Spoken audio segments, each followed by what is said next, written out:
So today I'm going to show you a couple of different methods for creating book covers that I've been using recently. First one includes using Ideogram and ChatGPT as a combination, and also some of the colouring book pages that you're going to use as a reference to generate a prompt for the colouring book cover. That might sound complicated, it's really not, it's very easy. So I will show you step by step how to do that.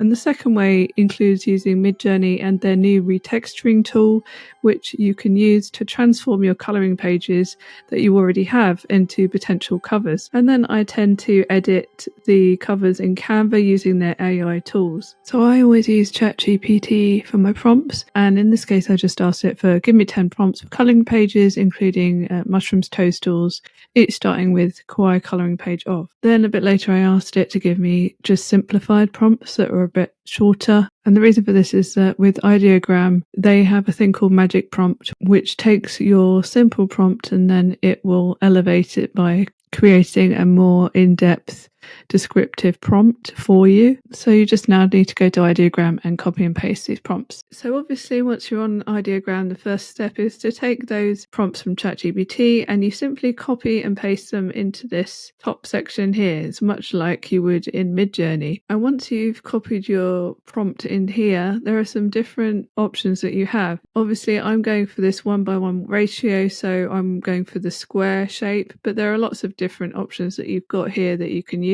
And then this is the magic prompt option that I was talking about. I tend to experiment by trying with auto on and off. You can choose a color palette. Obviously we're going for black and white, so we don't want this. We could add a black and white color palette here, or we could just go for auto and hope that it listens to us when we say coloring page black and white. That's what I've tended to do. And also I quite like some of the images that come out with a little bit of color in them, and I can always remove some of the color later.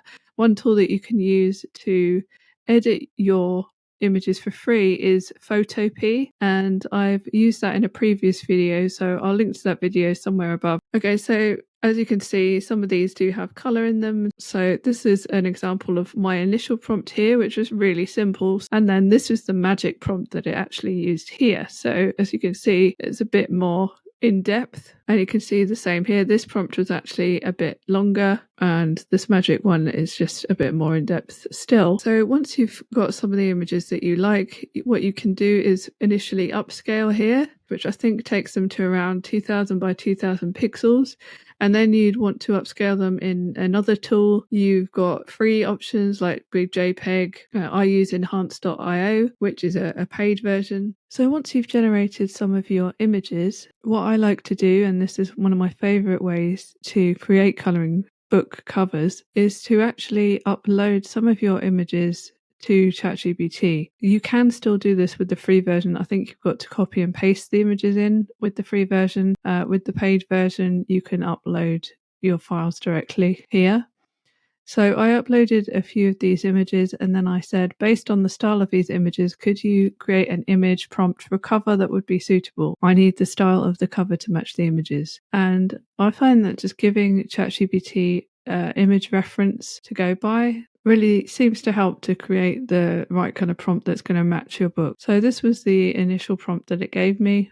Then I asked for it to give me one in pastel colours, and also added the title as well. Then it gave me an additional prompt, and then I asked to slightly shorten it because it was very long. So we're just going to use this prompt and see what comes up. And this is what it came up with for the cover. So for this one, I actually opted for it in a pastel palette, but I really like this particular one. And as you can see, this was the original prompt, and then the magic prompt changed it slightly. So in this particular case, you would simply upscale the image, then upscale it again in an additional tool. Then you would upload it to Canva to make some edit, and I'll show you that now. So this is the cover on Canva, and all I did was use the edit tool. So I copied and pasted the main cover onto the other side, and then just use the editing tool to remove the text. So if you click on the image and click edit, it will come up with the Magic Studio here, and these are the various AI tools that you can use. The main one that I used here was grab text, which means that you can grab all of the text and remove it. And then I just use the eraser tool to erase any leftover bits underneath the text. and added some more text there, and that was it.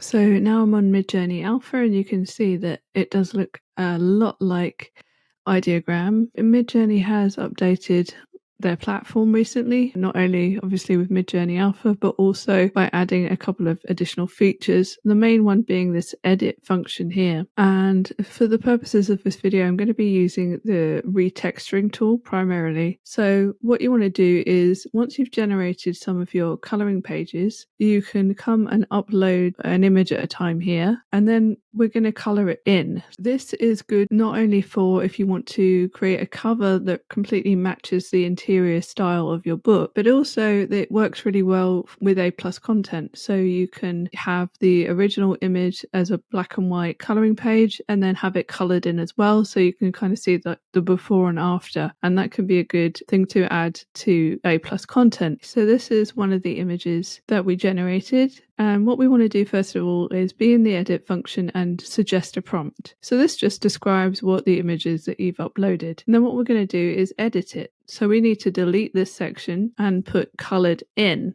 Colored in with watercolor pens. So you can put anything here. You could put colored in with pastels, you could put colored in with crayons, any kind of style that you want to do. I'm also going to say watercolor pens, pastel shades in the style of kawaii. Then rather than submit edit, we go to the retexture option and then hit submit retexture. Okay, so these are some of the images. Each time it gives you 4 different choices. You could then upscale it to your gallery, or you can download it as it is and then upscale it yourself. And then you can upload it into Canva. Just to show you, these are some other ones that I uploaded. So this one could be a really good option for a cover, and I really liked this one. So you just upload the image and add to your page. And then what I do is copy and paste to the other side. And I've just got a rectangle to place in the middle, but I'll change the color. And then because this is the back, I'd want to remove this mushroom here, or at least grab it. Just grab that. And then we can actually move the images. So we might want to just move these to the side. And then we can add these little frames. And then we could put the actual picture in that we've used. Oops. I'll put them in there.